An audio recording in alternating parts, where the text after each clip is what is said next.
If Iran closes the Straits of Hormuz, definitely India suffers. India will suffer because oil prices will go up, inflation will rise, India's GDP will suffer by 0.5%. So, right now oil is around 75-80, it may jump to 90, 100, 110.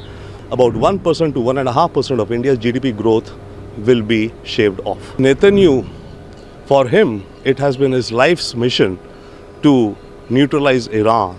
So he is thanking Trump and saying that Trump has done something great for civilization. Yes, what he is saying is also that I have done something great for civilization, which history will remember for generations. It is Netanyahu's legacy that he is building up. Yes, of course, in that journey, he needed the help of Trump, and he has been able to draw in American forces towards his mission of neutralizing Iran.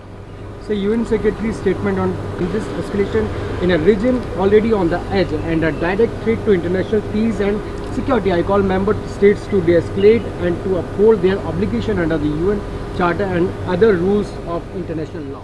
See, what the UN Secretary General is saying something correct, that there is a danger to humanity, civilization, and so forth. However, the unfortunate fact is that the United Nations is completely toothless.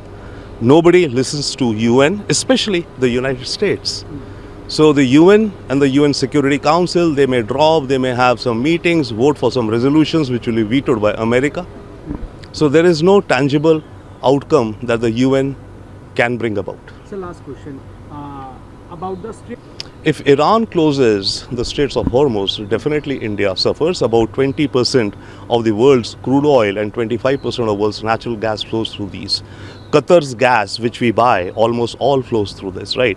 Kuwaiti oil, 70% of Saudi oil comes through the Straits of Hormuz. If that happens, which is expected, India will suffer because oil prices will go up, inflation will rise, and there is an estimate that for every $10 increase in the price of crude oil, India's GDP will suffer by 0.5%. So, right now oil is around 75-80, it may jump to 90, 100, 110.